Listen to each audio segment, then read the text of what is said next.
एक टाइम पे कनाडा को बोला जाता था land of dreams, land of opportunities, लेकिन अब बहुत सारे लोग, सिर्फ इमिग्रेंट्स ही नहीं, इंटरनेशनल स्टूडेंट्स भी अपनी स्टडी कंप्लीट कर कर के वापस जा रहे हैं। बहुत से मेरे पास रियल लाइफ एग्जांपल हैं जो मैं आपको बताऊंगी, जिनके मुझे कॉल तक आए हैं। और यही नहीं, जो कनेडियन सिटीजन्स भी हैं वो भी 2025 में मूविंग आउट ऑफ कनाडा। ये सारे लोग कनाडा छोड़ के क्यों जा रहे हैं, कौन से ऐसे रीजंस हैं? पहले तो हम बोलते थे कि भाई कनाडा में लाइफस्टाइल बहुत अच्छा है, कनाडा में फ्री हेल्थ केयर है, कनाडा में ये है वो है। ऐसे कौन से रीजंस हैं जो ये लोग कनाडा छोड़ के वापस जा रहे हैं? उन सारे रीजंस को हम वन बाय वन आज डिस्कस करेंगे। चलो जी, without any further ado, let's start the video. सबसे पहला रीज़न है, आप सबको पता होगा कि महंगाई तो हर जगह बढ़ गई है, लेकिन कनाडा में यहाँ बहुत ही बुरा हाल हो गया है।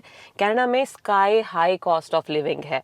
मैं सिर्फ रेंट की बात नहीं कर रही, रेंट तो यहाँ पे बहुत महंगे हैं ही हैं, साथ में जो ग्रोसरी है वो एक साल में 20% तक महंगी हो गई है। ग्रोसरी का तो मतलब नीचे आने का नाम ही नहीं ले रही। यहाँ पे तो मोनोपोली है कंपनीज की, तो अपना जो मन करता है, कोई एमआरपी यहाँ होता नहीं है, जितना मन करता है किसी का वो उतने में वो चीज़ बेचता है।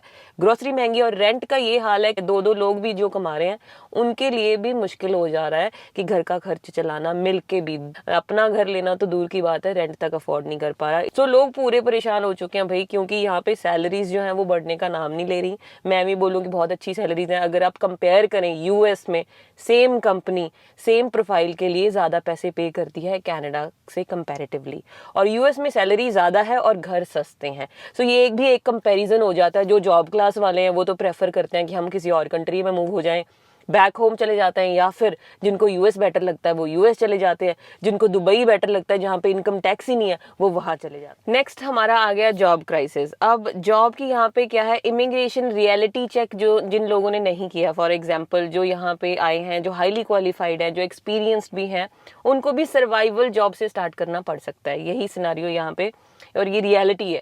तो लोगों को क्या होता है कि ज़्यादातर वो रेडी नहीं होते कि हमें सर्वाइवल जॉब्स करनी है। यहाँ पे उबर, लिफ्ट, जो डॉक्टर भी है उसको भी करनी पड़ सकती है। इनफैक्ट डॉक्टर्स के लिए तो और मुश्किल है यहाँ पे, वो आपको आराम से यहाँ पे उबर लिफ्ट करते दिखाई दे जाएंगे।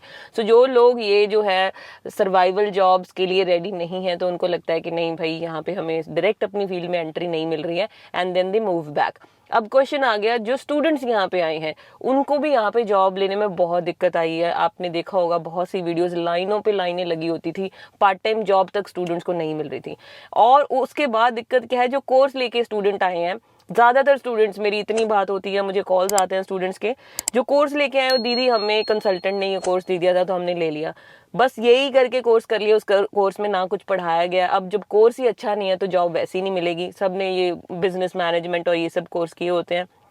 अब पढ़ाई पे भी पैसे खराब हो गए हैं, जॉब मिल नहीं रही है, जॉब नहीं मिलेगी तो पीआर कैसे होगी? तो ऑब्वियसली उन बच्चों का भी post graduation work permit expire हो रहा है, and then they have to move back to home country as well. Next जो रीजन है वो है मेंटल हेल्थ। कभी सोचा भी नहीं था कि कनाडा में, हम बोलते हैं वहाँ पे साफ हवा है, वहाँ पे रिश्तेदार नहीं है परेशान करने के लिए। आधे तो लोग रिश्तेदारों से दुखी होते हैं कि वहाँ जाके सब सेट हो जाएगा, पैसे भी कमाएंगे।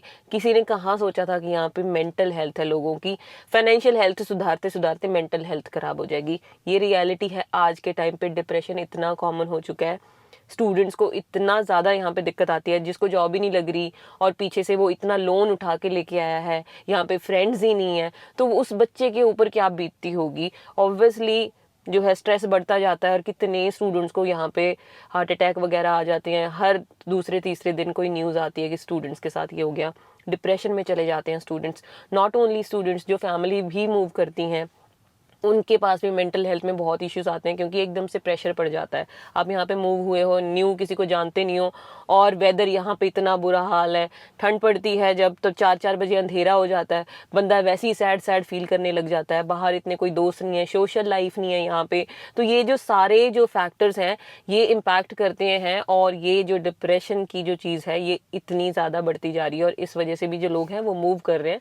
नेक्स्ट हमारा मोस्ट कॉमन रीज़न है हेल्थ केयर का। अब हेल्थ केयर कनाडा में फ्री है, ये सबको पता है, लेकिन हेल्थ केयर की दिक्कत तब स्टार्ट होती है जब आपको ये एक्चुअली में चाहिए होती है, इमरजेंसी सिचुएशंस में। बेसिकली इमरजेंसी में आप तब जाते हैं जब आपको इमीडिएटली डॉक्टर चाहिए ना। यहाँ पे कोई प्राइवेट हेल्थ केयर वाला सिस्टम तो है नहीं, तो आपको एकदम से अगर जाना है, डॉक्टर को देखना है, तो आप सीधा इमरजेंसी जाते हैं। और इमरजेंसी में वहाँ लंबी लंबी लाइनें लगी होती हैं। इमरजेंसी में ये होता है कि जो ज़्यादा क्रिटिकल है उसको पहले देखेंगे, और एक आधा डॉक्टर ही होता है इनके पास, और जिनकी कम क्रिटिकल है तो वो लोग अनलेस यू आर डाइंग वाली सिचुएशन होती है कि आपको डॉक्टर नहीं मिलता टाइम पे।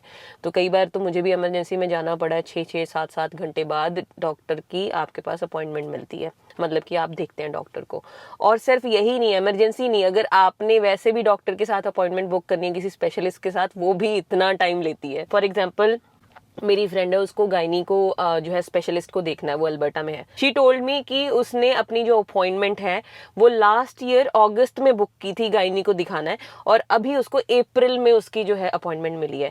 मतलब ये सिर्फ एक एग्जाम्पल नहीं है, ऐसे कितने ही एग्जाम्पल्स हैं कि लोग सोचते हैं कि भाई हमारी बीमारी तो बढ़ के कुछ और ही बन जाएगा, हमारा नंबर ही नहीं आया तो यहाँ पे हेल्थ केयर प्रोफेशनल्स की बहुत कमी है, और लाइनें लंबी लंबी होती हैं, लोगों को फैमिली डॉक्टर नहीं मिलता। और जिनको कोई हेल्थ रिलेटेड इशू है वो तो सोचते हैं कि भाई इससे एफिशिएंट तो हम पैसे देके इलाज करा लें, इलाज टाइम पे तो हो जाएगा।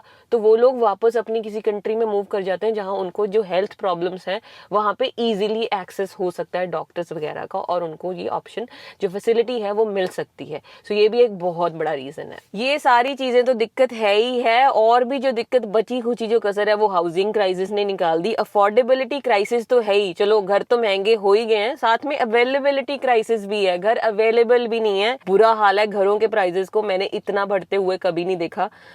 3-3, 4-4 लाख के जो घर थे वो ऑटवा में अब 8-8, 9-9 लाख, क्लोज टू मिलियन पहुंच चुके हैं 3-4 सालों में। इतनी तेजी से बढ़ा है। हाई इंटरेस्ट रेट वो भी ऊपर से इतना ज्यादा है, सप्लाई डिमांड का इश्यू तो है ही, साथ में ये ओवर द रूफ जा रही है, इतना महंगा है यहाँ पे। घर बाय करना इज अ सपना नाउ, स्पेशली उन लोगों के लिए भी जो वर्किंग क्लास भी हैं, इतना बुरा हाल है। अब आगे बात, अगर कनाडा कोई छोड़ के जा रहा है तो वो जा कहाँ रहे हैं? ऐसा नहीं है कि सारे ही बैक होम जा रहे हैं, लोगों के पास अब ऑप्शन ही इतनी है। यूएस लोग मूव हो जाते हैं, मैंने आपको एग्जांपल दी थी कि वहाँ पे आईटी की जॉब्स बहुत हैं और वहाँ पे सैलरी ज़्यादा मिलती है, घर सस्ते हैं, टैक्सेस कम लगते हैं। यहाँ पे तो टैक्सेस भी बहुत ज़्यादा लगते हैं कनाडा में, ये भी एक one of the biggest reason है। और टैक्सेस की बात आती है तो दुबई, सबको पता है कि वहाँ टैक्सेस नहीं लगते। सो बहुत से लोग हैं जो सिटीजनशिप लेने के बाद दुबई मूव हो जाते हैं, वहाँ पे कनेडियन पासपोर्ट की बहुत वैल्यू है। So not only US, Dubai, Germany जो है वो आपको फ्री हेल्थ केयर देता है, तो लोग यूरोप, जर्मनी वगैरह भी मूव कर जाते हैं। मुझे लगता है वहाँ पे थोड़ी लैंग्वेज की दिक्कत रहेगी जर्मनी की, बट अगर आपको जर्मन वगैरह आती है then you can easily do good there. Now coming back to what I am doing here, क्योंकि ये आपका क्वेश्चन आता ही होता है, तो तुम क्यों नहीं चली जाती कनाडा छोड़ के? सबको नहीं मैं बोल रही, लेकिन 1-2 कमेंट्स ऐसे आ जाते हैं। अब देखिए, जो लोग यहाँ पे हैं, फॉर एग्जाम्पल ये होता है एक सिनारियो, जो मैंने आपको दिक्कतें यहाँ पे बताई हैं।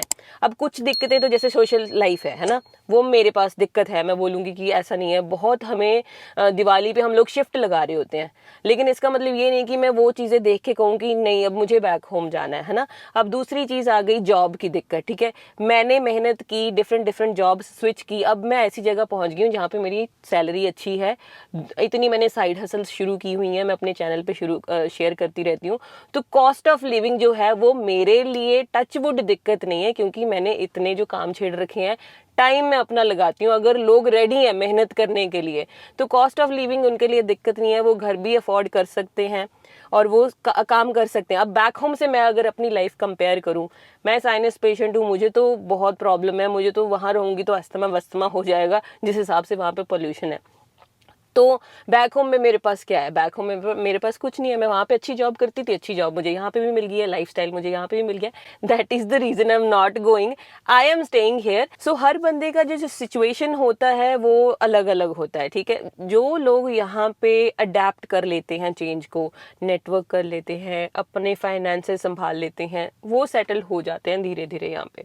अब ऐसा नहीं है जो लोग कनाडा छोड़ के जा रहे हैं उनकी गलती है, राइट। अब उनका सिचुएशन अलग हो सकता है, उनकी उनकी लाइफ में क्या चल रहा है, उनकी क्या प्रॉब्लम है, क्या उनको यहाँ ठीक नहीं लगा, बैक होम उनके लिए क्या है, ये भी बहुत मैटर करता है। क्योंकि बहुत से लोगों के लिए बैक होम में बहुत चीज़ें होती हैं, कईयों के पास प्रॉपर्टी होती है, कईयों के पास जॉब लगी होती है, कोई बिजनेसमैन होता है, तो वो कंपेयर करते हैं दो कंट्रीज में जो अपना लाइफस्टाइल है, फिर वो मूव कर जाते हैं। और कुछ लोगों का बैक होम कुछ भी नहीं होता और यहाँ पे उन्होंने सेटल कर लिया होता है, तो वो यहीं पे रहते हैं। सो ये डिपेंड करता है सिनारियो टू सिनारियो। आप ज़रूर कमेंट करके बताना आपको क्या लगता है कि आप जो है कनाडा प्रेफर करेंगे इस साल 2025 में रहना या फिर आना, या फिर आप कनाडा में ऑलरेडी हैं, आप प्रेफर करेंगे कि आप कनाडा छोड़ के जाने चाहते हैं। What is your reason, what do you think about this, let me know in the comments.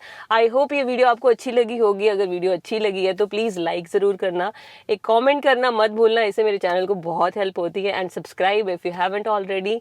बाकी मिलते हैं अगली वीडियो में, till then take care, bye bye.